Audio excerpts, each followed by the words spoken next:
우리 한번 따라해 보시겠습니다. 끝이 좋아야 다 좋습니다. 2013년을 시작한 것이 엊그제 같은데 벌써 한 해의 마지막 주일이 되었습니다.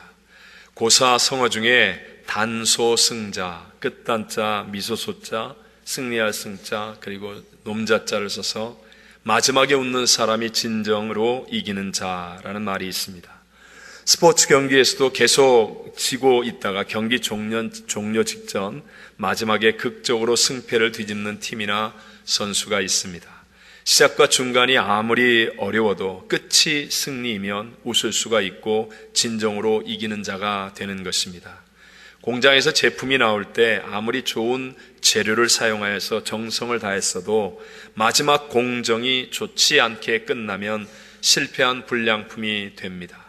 인생의 모든 일에 끝이 좋아야 함은 아무리 강조해도 지나치지 않을 것입니다. 월남이 패망하고 베트콩들이 공격에 올 때 많은 외국인들은 도시를 급히 빠져나가야만 했었습니다. 그 긴급한 상황에서 많은 사람들이 사닥다리를 타고 건물 옥상에 가서 헬리콥터로 사이공을 벗어났는데 그때 한 외신 기자는 너무나 급한 나머지 사닥다리를 잘못 선택해서 옆 건물 옥상으로 가게 되어 헬리콥터를 눈앞에서 놓치게 되었습니다. 결국 그는 체포되어 오랜 세월 감옥 생활을 해야만 했었다고 합니다. 우리의 하루하루가 인생의 사닥다리를 오르는 것과 같다고 한다면 과연 지금 내가 오르고 있는 인생 사닥다리의 끝은 좋은 결말을 가지고 올 수 있겠습니까? 오늘 본문의 말씀은 예수님께서 이해하기 쉽게 비유로 가르쳐 주신 말씀입니다. 어느 포도원 주인인 아버지에게 두 아들이 있었습니다. 포도원의 포도가 다 익어갈 때쯤이면 갑자기 폭풍우가 닥쳐오는 경우가 있기 때문에 아버지는 두 아들에게 각각 오늘 포도원에 가서 일하라고 했습니다. 그런데 맏아들은 처음에는 간다고 했다가 가지 않았고 둘째 아들은 처음에는 안 간다고 했다가 결국은 가서 일하였습니다. 예수님께서는 두 아들 중에 누가 아버지의 뜻대로 하였다고 말씀하고 있습니까? 큰아들과 둘째 아들 50%입니다. 50%. 누구예요? 둘째 아들이라고 말씀합니다. 처음에는 안 간다고 했다가 결국은 가서 끝에 가서 일한 둘째 아들이 바로 아버지의 뜻대로 한 아들이다 라고 말씀하죠. 오늘 본문을 통해서 2013년을 마지막 보내는 주일, 끝이 좋아야 다 좋습니다 라는 제목으로 하나님께서 이 시대를 살고 있는 우리들에게 주시는 세 가지의 은혜를 함께 나누고자 합니다. 첫째로 본문의 핵심 메시지는 예수 그리스도로 말미암은 내면의 변화, 존재의 변화를 강조하고 있다는 것입니다. 우리가 어떤 대상을 안다고 할 때 이 아는 것의 차원은 최소한의 네 가지가 있습니다. 무조건 안다고 해서 깊이와 넓이와 높이가 다 똑같지 않다는 것이죠. 예를 들면 우리 LA에 있는 저 그리피스 천문대를 안다고 했을 때 어떤 사람은 책이나 사진으로 보고 안다고 할 수 있습니다. 어떤 사람은 우리 교회 같이 이렇게 멀리서 보고 안다고 할 수 있습니다. 또 어떤 이는 가까이 그 산에 올라가서 그 곁을 돌아가 보면서 안다고 할 수 있습니다. 또 어떤 이는 그 안으로 들어가서 천문대, 전망대도 보고 그리고 안다라고 할 수도 있을 것입니다. 이렇게 그리피스 천문대 하나를 안다고 할 때에도 사람마다 그 아는 것의 차원이 다름을 우리는 알 수 있습니다. 본문에서 성경이 지금 전하고자 하는 메시지는 예수 그리스도로 말미암은 내면의 변화, 존재의 변화에 대해서 말씀하려고 하는 것입니다. 예수 그리스도는 알기는 다 아는데 그런데 그리스도로 말미암아 자신의 존재와 내면을 변화시키는 사람이 있고 그렇지 못한 사람이 있다라는 사실을 우리에게 가르쳐주고 싶은 것입니다. 자, 처음 맏아들이 처음에는 네 가겠습니다 했으나 가지 않았던 것은 아직 갈 수 있는 존재의 변화가 일어나지 않았다는 사실에 초점이 있습니다. 맏아들은 오늘 본문 23절에 나오는 대제사장들과 백성의 장로들을 가리킵니다. 그들은 종교 전문가로 하나님을 알며 모든 제사는 이들을 통해서만 가능했습니다. 그들은 자기들의 경력과 자기들의 업적과 자기들의 우월감에 만족하고 있었던 사람들입니다. 그러나 그런 것들로는 진정한 변화가 일어나지 않았습니다. 그러니까 그들은 유감스럽게도 하나님께서 요구하는 것을 지킬 능력이 없었던 것입니다. 왜냐하면 그 그 내면과 그 존재가 바뀌어져 있지 않았기 때문입니다. 구약의 제사법이나 율법만을 가지고 사람의 속은 바뀌어지지 않습니다. 속이 바뀌어지지 않기 때문에 하나님이 말씀하실 때 온전히 지킬 수 있는 능력이 나타나지 않습니다. 오직 예수님을 통해서 우리의 속이 거듭날 때, 내 안에 하나님의 능력이 임하는 거듭난 천국의 사람이 될 때 하나님의 말씀을 올바르게 들을 수 있고 지킬 수 있게 됨을 믿으시기 바랍니다. 반면에 이 둘째 아들은요, 처음에는 실소이다, 안 가겠습니다 라고 거절했으나 결국 가게 된 이유가 무엇입니까? 예수 그리스도를 통한 속사람의 변화가 있었기 때문에, 그들의 겉사람은 갈만한 사람이 아닌데 그들의 속 안에 예수 그리스도로 말미암은 변화, 내면의 변화, 존재의 변화가 일어났기 때문에 결국은 가게 되고 순종하게 되고, 그래서 하나님 앞에 인정받는 사람이 되더라. 자, 이들은 불행한 환경 가운데 있었던 세리와 창기와 같은 사람들이라고 성경은 말합니다. 비록 그들은 세상에서 버림받고 어려움 가운데 있는 사람들이었지만 후에 그들은 예수님을 만나고 그들의 속사람이 변화되어서 거듭난 사람들이 되었습니다. 그러자 자기들에겐 원래 없었던 순종할 수 있는 능력이 생겨나게 되더라는 것이죠. 바로 이것이 영적인 세계에서 일어난 변화의 결과이며 하나님의 능력이라는 것입니다. 오늘 본문 가운데 우리 32절만 같이 한번 읽어보겠습니다. 시작. 요한이 의의 도로 너희에게 왔거늘 너희는 그를 믿지 아니하였으되 창녀는 믿었으며 너희는 이것을 보고도 끝내 뉘우쳐 믿지 아니하였도다. 아멘.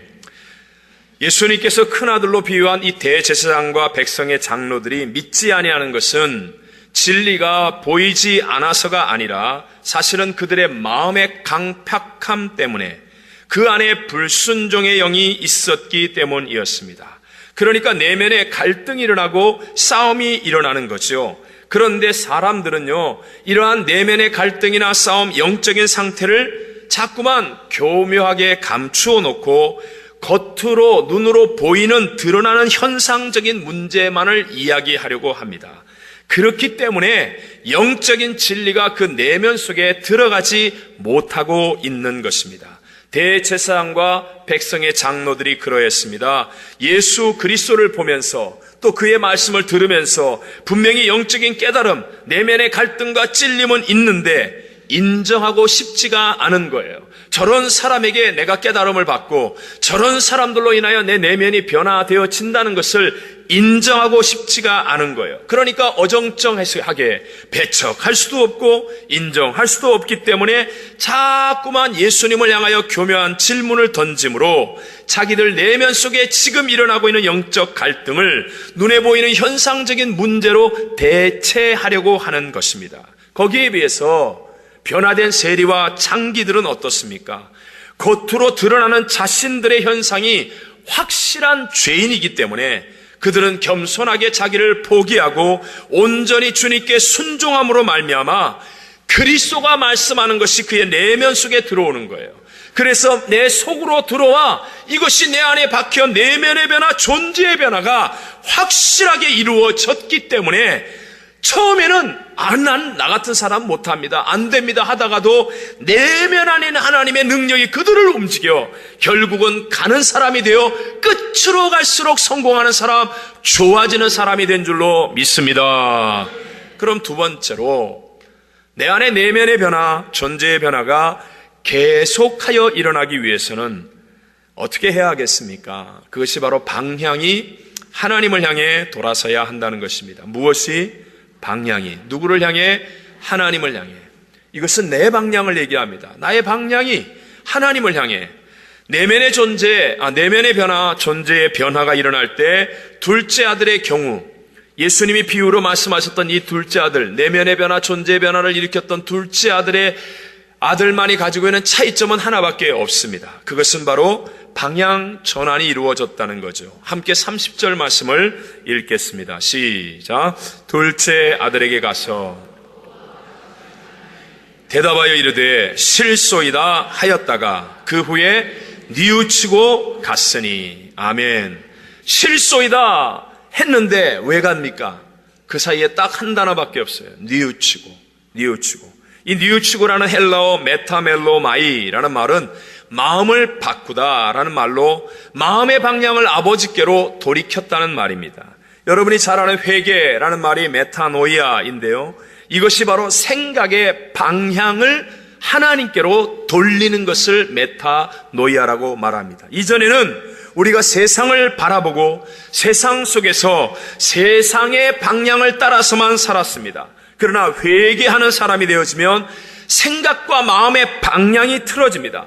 세상보다는 주님을 더 바라보게 되고 세상보다는 주님 속에서 더 살고 싶고 세상을 따라가기보다는 주님을 따라가는 사람이 되어지고 싶은 것이 바로 진정한 회개의 모습입니다. 무엇을 하든지 방향이 중요하다는 말씀을 자주 드립니다. 예를 들어서 우리 차량 여러 대를 가지고 여행을 합니다. 근데 어떤 분은 성격이 급하여 일찍 출발을 했습니다. 근데 일찍 출발했다고 해서 꼭 일찍 도착합니까? 그렇지 않지요. 이유는 방향이 올바른 사람이 항상 먼저 도착하게 되는 겁니다. 일찍 출발했는데 방향이 잘못됐어요. 그래갖고 중간에 전화해서 야 어디로 가냐? 난 잘못 탔어. 그러고 있으면 아무리 좋은 차를 가지고 열심히 빨리 달려도 결코 끝이 좋아질 수가 없다는 것이죠. 세상에서 제일 힘든 것은 고된 일이 아니라 헛된 일입니다. 고된 일이 우리를 지치게 하는 것이 아니라 헛된 일이 우리를 지치게 하는데 헛된 일은 무엇입니까? 방향이 잘못된 일이 바로 헛된 일입니다. 사도 바울의 일생은 분명히 고된 일의 연속이었습니다. 그러나 그는 절대로 헛되지 않았습니다. 왜냐하면 올바른 방향을 향해서 가고 있었기 때문입니다. 그는 처음에는 교회를 핍박했습니다. 포행하고 해방했던 사람입니다. 괴롭혔던 사람입니다. 그러나 그의 방향이 틀어졌습니다. 그리고 하나님께 방향을 맞추고 나아감으로 끝으로 가면 갈수록 하나님이 존귀하게 쓰는 사람이요 세상이 존경하는 사람이 되었던 것도 바로 올바른 방향으로 돌이켰기 때문에 그렇게 된 것입니다. 고린도서 9장 26절에 바울이 고백하죠. 그러므로 나는 다름질하기를 향방 없는 것 같이 아니하고 싸우기를 허공을 치는 것 같이 아니하며 라고 말합니다. 달리기 하는 사람이 방향을 잃어버리면 상을 받을 수가 없고 권투 시합을 할 때 선수를 제일 지치게 하는 것은 헛손질 아닙니까? 헛손질. 사도 바울은 그렇게 하지 않았다라고 말하죠. 오늘날 아무리 우리가 교회에서 많은 시간을 보내고 많은 일을 한다 할지라도 나의 마음과 생각의 방향이 예수 그리스도를 향해 있지 아니하고 사람이나 문제에게로 향해 있다면 그 사람은 결국 향방 없는 다름질이요 그리고 허공을 치는 헛손질이 되는 신앙생활을 할 수밖에 없다는 것입니다. 우리는 세상이 아니라 주님께로 방향을 돌이킨 사람이 되어야 될 줄로 믿습니다. 문제가 아니라 주님을 묵상하는 사람이 되어야 할 줄로 믿습니다. 내가 아니라 내가 얼마나 열심히 했느냐, 내가 얼마나 위대한 사람이냐가 아니라 우리 주님이 나를 위하여 얼마나 위대한 일을 행하셨는가, 우리 주님의 은혜가 얼마나 놀라운 것인가, 주님께 내 마음과 생각의 방향을 맞출 수 있는 믿음의 사람이 되시기를 바랍니다. 자, 우리가 이렇게 올바른 방향을 향해서 계속 살아가야 되지 않습니까? 교회 와서 예배 드릴 때는 올바른 방향을 돌이킨 것 같은데 주차장에 나가서부터 이 방향이 흔들리기 시작하는 거예요. 식당 가가지고 국 주는 거 바라보면서 방향이 흔들리기 시작하는 거예요. 누가 말 한마디만 하면 방향이 흔들리기 시작하는 거예요. 어떻게 하면 우리의 신앙이 방향을 잃지 않고 계속하여 올바른 방향으로 잘 갈 수 있겠습니까? 어떻게가 아니라 누구를 생각하며 살아야 합니다. 어떻게로 살면 안 돼. how to live. 어떻게로 살아가는 사람이 아니라 누구로 살아가야 돼. 누구로 살아가는 사람. 예를 들어서 세상이 어떻게 만들어졌는가라고 how를 생각하는 사람은요, 천지를 창조하신 하나님의 능력에 도무지 인간은 도달할 수가 없기 때문에 이거 어떻게 만들어졌지? 하다 보면 나중에는 창조론 같은 세계관이 만들어지게 되는 것입니다. 그러나 누가 천지를 창조하셨는가? 라고 질문하면 누가? 그러면 하나님이 창조하신 것을 깨닫게 될 줄로 믿습니다. 히틀러의 잘못된 독재 전쟁에 저항하다가 투옥이 되어서 독일 패망 3일 전에 사형을 당해서 순교한 디트리트 본 회퍼 목사님이 계십니다. 정말 훌륭한 목사님이죠. 그분이 마지막에 감옥에서 쓴 책이 옥중서간, 그 책에 보면 how, 어떻게는 마귀의 질문이고 who, 누구는 하나님의 질문이라고 말씀하는 대목이 나옵니다. 여러분이 만약에 how로 생각하고 산다면 어떻게 돈을 벌까? 어떻게 결혼할까? 어떻게 공부할까? 어떻게 이민생활할까? 어떻게 신앙생활할까? 어떻게 여러분이 이런 질문을 하면 결국은 방향을 하나님이 아닌 세상과 사람에게 맞추어지는 방향을 또 한 번 잃어버리는 사람이 되는 거예요. 지금 세상에 나가보면, 저도 책방에 가서 이렇게 책을 보면요, 전부 다 어떻게 20대에 10억을 버는 법, 매력 있는 여자 얻는 법, 병 없이 건강하게 사는 법, 심지어는 꿈꾸는 법, 전부 다 어떻게 그러면요, 방향이 결국 하나님이 아니라 세상과 사람을 향할 수밖에 없게 됩니다. 반대로 누가 나의 인생의 주관자인가? 누가 인도하는가? 나는 누구인가? 이 후로 접근을 하면 결국은 하나님을 향하여 방향이 맞추어지고 하나님의 은혜가 임하는 사람이 될 줄로 믿습니다. 예수님이 자기를 계시할 때도 I am 그러면서 나는 누구다로 말씀하지 않습니까? 나는 생명의 떡이다. 7가지를 말씀하죠. 나는 세상의 빛이다. 나는 양의 문이다. 나는 선한 목자다. 나는 부활이요 생명이다. 나는 길이요 진리요 생명이다. 나는 참 포도나무다. 그러면서 나는 누구다? 제자들을 가르칠 때도 가이사라 빌립보 지방에 가서 예수님이 뭐라고 질문하십니까? 사람들이 나를 누구라 하느냐? 너희는 나를 누구라 하느냐? 누구를 생각하라는 거예요. 누구를. 요셉이 왜 여러분 강한 사람입니까? 이유가 무엇이겠습니까? 그는 어떻게 살 것인가? 어떻게 위기를 극복할 것인가? 어떻게 이 문제를 해결할 것인가?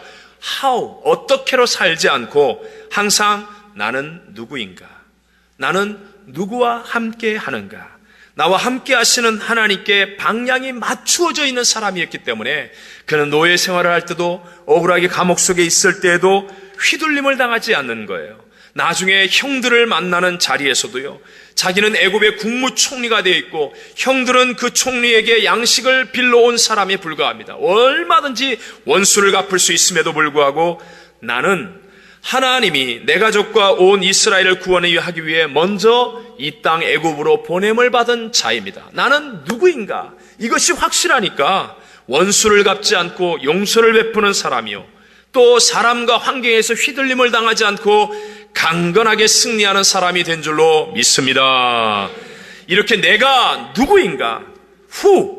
누구를 중심으로 생각하게 되면 자연히 하나님께 방향이 맞추어지고, 하나님께 방향이 맞추어지면 내가 얼마나 강하고 약한가, 이런 것에 휘둘림을 당하지 않아요. 이런 것으로 흔들리지 않는다는 거죠. 제가 종종 얘기하잖아요. 간호사는요, how, 어떻게가 확실한 사람입니다. 이 아이가 온도가 체온이 몇 도일 때는 어떻게 하고, 이 아이의 눈에 빨갛게 되면 어떻게 하고, 몸에 어떻게 되면 어떻게 하고, how. 그런데 엄마는요, who예요, who. 나는 네 엄마야. 어떻게는 몰라요. 애를 처음 낳아가지고 어떻게는 모르지만 나는 네 엄마야. 너는 내 애야. 이 후가 강한 사람이에요. 누가 애를 더 잘 키워요? 간호사하고 애엄마. 당연하죠. 어떻게는 잘 몰라도요, 나는 내 엄마야. 너는 내 아이야. 이 후가 강한 사람이 결국 아이를 잘 키우게 되는 거죠. 교회에서도 마찬가지입니다. 어떻게가 아니에요. 어떻게 합니까? 그건 하나님이 하시는 거예요. 어떻게 했습니까? 이게 어떻게가 how가 아니에요. 나는 누구인가?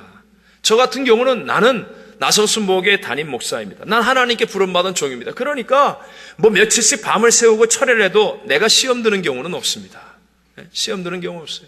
나는 교회 장로입니다. 그러면 나는 누구인가? 교회 목사를 보필하고 병든 자와 연약한 자를 신방하며, 이게 확실하면 신앙은 올바른 길로 가게 되어 있어요. 나는 권사입니다. 중보기도 하고 교회 교인들을 섬기는 권사입니다. 이게 확실하면 올바른 길로 가게 되어 있어요. 나는 교회의 청직입니다. 나는 집사입니다. 교회 일을 하는 사람입니다. 나는 물질적인 후원자가 되기 위해 하나님께 쓰임받는 사람입니다. 나는 구제와 선교의 사명을 가지고 있는 사람입니다. 나는 봉사하는 교회의 청직입니다. 나는 누구인가가 확실하면 어떻게는 아무 상관없어요. 조금 뒤집어지면 어때요? 조금 뒤늦게 가면 어때요? 나는 누구인가 하면 방향이 하나님께 맞추어져 있기 때문에 하나님께로부터 오는 능력으로 끝으로 가면 갈수록 좋아지는 축복의 열매들을 얻게 될 줄로 믿습니다. 마지막 세 번째로, 이러한 내면의 변화, 존재의 변화가 일어난 사람은 열매로 알 수가 있다는 것입니다. 무엇으로 알 수가 있다고요? 열매로. 그래서 내가 지금 정말 내 내면은 잘 모르잖아요. 겉은 거울을 보면 알지만, 화장을 하고 분장을 하고 변장을 할 수도 있지만, 그러나 내 속은 잘 모르잖아요. 내가 정말 내 내면 속에 변화가 일어난 사람인가? 내가 정말 거듭난 사람인가? 이걸 확인하는 게 신앙생활인데, 이 신앙생활은 열매를 통해서 알 수 있다는 거죠. 마다들과 같은 대제사장과 백성의 장로들은 겉모습으로는 자신이 가장 경건한 사람이에요.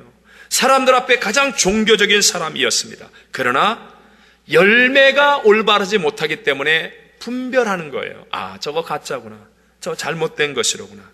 마태복음 7장 15절로 20절에 예수님이 이렇게 귀중한 말씀을 주셨죠. 함께 읽겠습니다. 시작. 거짓 선지자들을 삼가라. 양의 옷을 입고 너에게 나오나 속에는 노략질하는 일이라. 그들의 열매로 그들을 알지니 가시나무에서 포도를 또는 엉겅퀴에서 무화과를 따겠느냐. 좋은 나무마다 아름다운 열매를 맺고 못된 나무가 나쁜 열매를 맺나니 좋은 나무가 나쁜 열매를 맺을 수 없고 못된 나무가 아름다운 열매를 맺을 수 없느니라. 아름다운 열매를 맺지 아니하는 나무마다 지켜 불에 던져지느니라. 이러므로 그들의 열매로 그들을 알리라. 아멘. 무엇으로 그들을 안다고요? 그들의 열매로. 지금 예수님이 말씀하시는 그들을 알 수 있는 열매는 어떤 하나님의 말씀에 대한 실천의 유무를 말하는 게 아닙니다. 그것이 아니라 그 나무의 필연적인 존재를 말씀하는 겁니다. 그게 뭐냐? 예를 들어 가시나무에다가 열심히 말씀을 순종해서 열심히 물을 주고 열심히 거름을 주고 막 누구보다 아침부터 일찍 일어나서 밤늦게까지 열심히 수고한다고 해서 포도나무의 열매를 딸 수 있다 없다? 없다라는 거예요. 엉겅퀴에서 아무리 행위를 많이 해도 무화과를 딸 수 없다는 것입니다. 오직 포도나무에서만 포도가 열립니다. 아름다운 열매를 맺지 않은 나무마다 찍어버리겠다고 말씀하시는 것은 나무를 향해서 너 아름다운 열매 맺을래 나쁜 열매를 맺을래 선택하라는 의미의 말씀이 아니라 네가 아름다운 나무인지 네가 나쁜 나무인지를 열매를 보고 알아라 라고 깨우쳐 주시는 말씀입니다. 자, 오늘 본문에서도 보세요. 큰아들은 가겠습니다 했습니다. 근데 이 안에는 예수의 생명이 없잖아요. 이 대제사장들과 백성의 장로들은 예수의 생명이 없기 때문에 순종할 존재가 안 되어 있는 거예요. 그러니까 결국 나타나는 열매는 결국은 불순종이 나오는 것이고, 세리와 창기들은 겉으로 보기에는 이 연약한 자고 별 볼 일 없는 사람이지만 그들은 예수의 생명이 있습니다. 그러니까 처음에는 실소이다, 나 못 갑니다 하는데 이 안에는 생명이 있기 때문에 결국은 순종의 열매가 맺어져서 끝으로 갈수록 좋아지는 일이 생겨나게 되는 줄로 믿습니다. 우리의 신앙생활이 그러므로 어디에 초점을 둬야 됩니까? 좋은 나무가 되기 위한 신앙생활이 돼야지 원하는 열매만을 얻으려고 하는 신앙생활이 되어서 그 열매만을 얻기 위해 몸부림치는 신앙생활이 되면 안 됩니다. 내가 좋은 나무가 되지 않았는데 막 때를 쓰고 애를 써가지고 하나님이 축복해서 내 사업 대박 났습니다, 우리 아이 좋은 학교 들어갔습니다, 뭐 기도 응답 받았습니다. 그거는 잠깐 헛된 것이라니까요. 헛된 것. 물론 그것을 통해서 예수님을 발견하고 예수님을 깊이 알아감으로 내 존재의 변화가 일어나야 하는 것이죠. 여기까지 가야지 내 존재의 변화, 내면의 변화는 일어나지 않고 그 열매만을 얻으려고 몸부림친다면 결국은 큰아들과 같이, 맏아들과 같이 되는 신앙생활이 될 수밖에 없다는 것입니다. 신앙생활이 있어서 행위는 중요하지만 행위의 문제 이전에 존재의 문제가 변화되는 은혜를 누리게 되시기를 바랍니다. 제가 이번에 우리 청소년들 창조과학 탐사여행 가면서 우리 성도님들이 얼마나 많이 협조하고 또 교회가 한마음이 돼서 후원을 했는지 감사했습니다. 제가 처음으로 아마 이런 얘기 하지 않았을까요? 우리 도네이션도 하고 헌금도 했는데 제가 새벽 예배 때 이제 그만하라고 그랬습니다. 그만하라. 이야, 감동이 별로 없으신데, 네, 그만하라. 막 라면도 막 박스로 가져오시고, 헌금도 하고 그만하라고. 그 가운데 하나가 우리 하늘향기 잡지가 12호가 오늘 나옵니다. 근데 이 잡지팀이 일주일에 평소에는 한 번 이상 모이고 잡지가 발간됐다면 아주 일주일에 몇 번씩 모입니다. 그러니까 사실 여러 가지 소모되는 게 많은데 교회에서 가장 적은 후원금을 줘요. 월 한 달에 200불. 근데 이걸 가지고 11조를 띄고 자기들이 회비를 모아서 선교헌금을 했어요. 세상에. 그래갖고 선교헌금을 1년도 안 됐는데 1000불을 모아가지고 왔어요. 1000불. 그래서 그걸 가지고 어디에 할까 그러는데 이번에 창조과학 탐사여행 가는데 어려운 학생들을 돕는 후원금으로 제일 먼저 냈어요. 감동이 되지 않습니까? 네?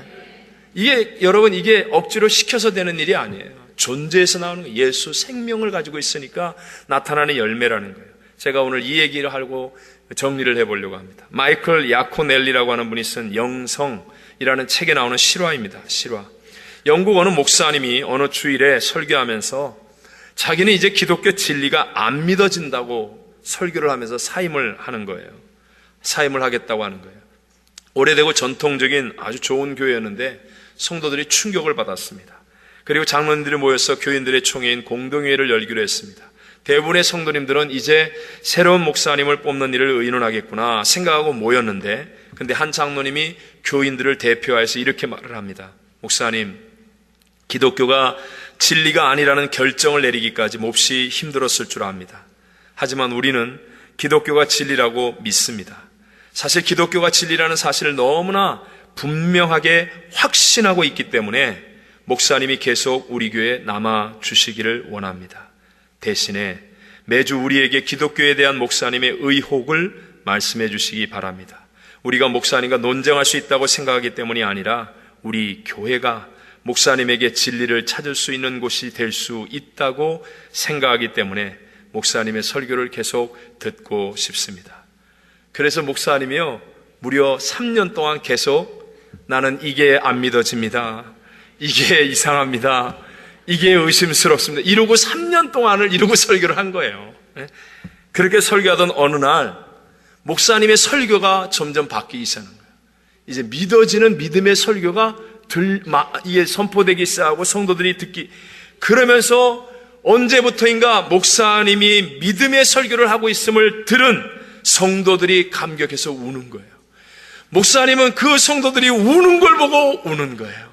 그래갖고 그냥 예배가 울음바다가 되었고, 목사님이 이렇게 고백했습니다. 저는 다시 믿음을 찾았습니다. 지금까지 하나님의 회복해 하심을 신뢰해 주신 성도님께 감사합니다. 제가 믿음을 다시 찾을 수 있도록 기다려 주신 하나님께 감사합니다. 여러분, 이게 뭔지 아세요? 이게 진짜 존재가 변화된 성도들, 존재가 변화된 사람들의 참 모습이에요. 존재가 변화된 사람은요, 잠시 후퇴해야 하는 것에 대해서도 조바심을 내지 않습니다. 왜요? 자신은 포도나무이기 때문에 올해 열매를 못 맺어도 내년엔 포도나무 열매가 맺어질 수 있다 없다? 있다. 이 확신이 있기 때문에요.